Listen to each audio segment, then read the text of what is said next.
Right, greetings everybody. It is time for another Wotv video, and a Wotv video that I've been meaning to do for a little bit, but just keep getting delayed and pushing it off and whatnot. So here we are, more the merrier. Here, available on JP, although I think she's called technically Festive more. Can't call her Windmore, we already have a Windmore, and technically she was Windmore on Global before Windmore, but, you know, here on JP, it's the other way around. And the other Spear Windmore is now in competition with this Windmore. So why am I doing this video? Well, mostly just because it's a little bit different. More has come out here on JP and is essentially pretty much a fairly different character. Like, just taking like the most basic of looks at this character, it's a 90 cost versus a 100 cost now. That's right, they upped the cost of her. They did upgrade her. I do want to talk about that. So, can he even really effectively talk about the master ability difference, you know, as a starting point? Because original More the Merrier got pretty much everything in the past. A lot of extra stuff. If you look at More the Merrier here, which only has, you know, magic up of 20%, debuff effect weakening of 30, not that impressive compared to all the numerous upgrades. But then again, we're dealing with higher base stats here. Dream ability, healing power up, reaction block rate, AoE resistance penetration, and for also the record, Rune Knight and Time Mage were her original jobs on Global. Here we have Rune Knight and Red Mage, so they actually have changed a few other things here. Base abilities are not the same, and Trust Mastery skill has also been upgraded a little bit. For example, now it has Blind, Stun, and Disable nullification for allies, which is kind of neat, and also activates in a plus AoE style, which I do believe, let me just double check before I say the wrong thing. Yeah, it's an extended one for her. So, like, Trust Mastery, base kit, everything has kind of been redone. And that's, you know, from a outside viewer looking in, pretty impressive. Now, I went over previously what I thought were the generally good points. So if you want the short version of this video, it's in that other video here. But it does come up with the boost effect, increasing critical evasion rate for allies, and that is a stackable rate or improvement for her as well. So all of this sums up to getting into why I'm doing this video. Essentially, there's enough difference here that it kind of feels new and exciting. So let's take a look at what we got that is also new. For example, this support skill has been greatly improved. Magic attack resistance penetration of 40, increase AoE resistance by 40, agility up 12%, magical and physical damage taken down by 10%, which is pretty nice. And we also, I do believe, have the second skill here, which is a move +1 and critical evasion. And taking a look at Global was just magic up, agility up, and higher chance to inflict poison and sleep. So pretty big improvements for this character in supports. Mind over Magic originally on Global for her counter skill was a chance to counter magical damage and reduce the magical damage taken.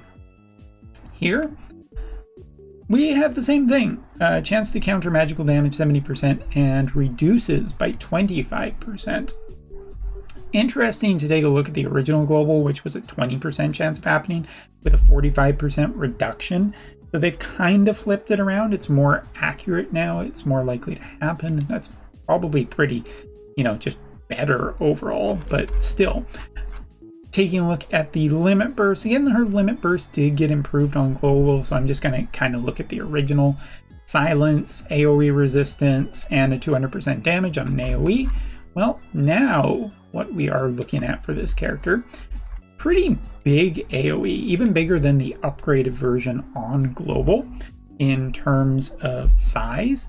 And we have a 40% chance to inflict Berserk here, which to me, kind of a nicer status effect to have on the limit burst, and one that you can catch multiple characters with. Berserk also not super protected, so that's pretty cool. Increases own magic damage resistance penetration rate for 3 turns, deals wind, decreases wind resistance for targets in range. All of that pretty nice here.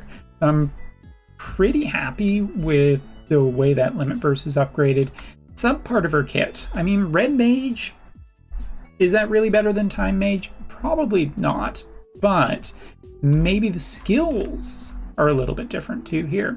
So we have piercing damage and a chance to inflict poison originally, and now it has actually been changed to just have piercing damage and a 200 magic damage increase. So it deals more damage than it originally did. It doesn't have to rely on the poison status effect to get the extra damage.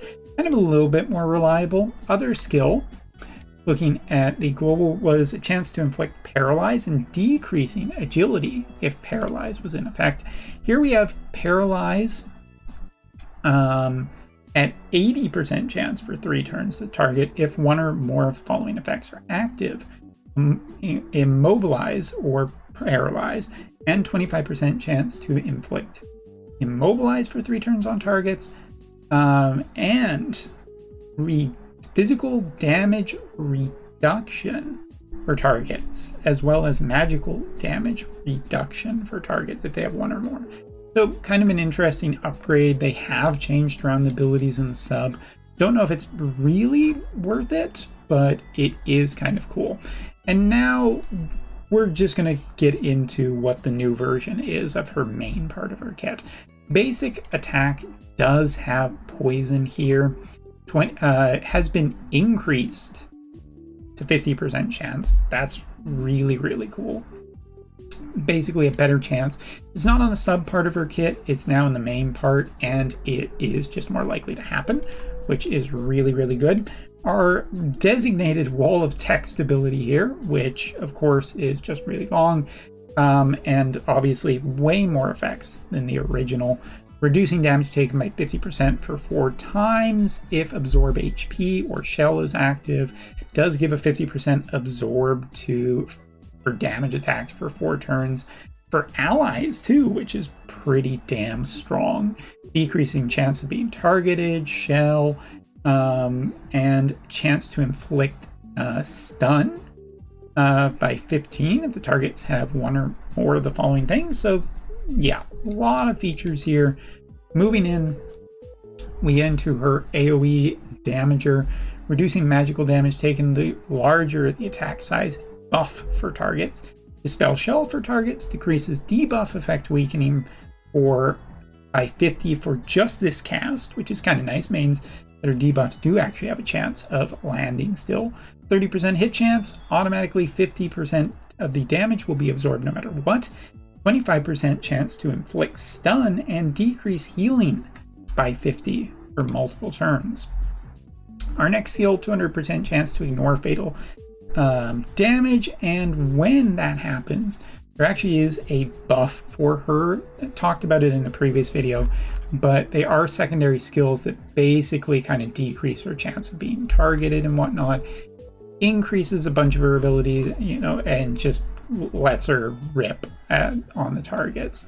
Also, when cast other skills when launching follow-up attacks, when casting another attack skill, also launch a following skill on the target for 4 turns. So she has a follow-up attack now, grants following effect of decrease for self, decreasing agility for 3 turns for 4 turns for her attacks as well. And then we get into the final 2.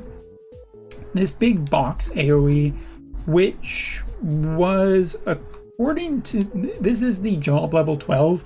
It doesn't have an upgrade like it did on Global. Global did have a bunch of amendments to this ability, so we could see this improved in the future, but for now it's just a 200 mod, 25 chance to paralyze the targets for 3 turns and decrease the spirit by 15.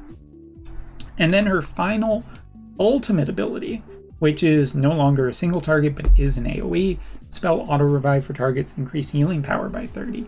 200% mod on it, and when the enemy target is killed, automatically cast another skill, a HP skill for herself. So pretty cool.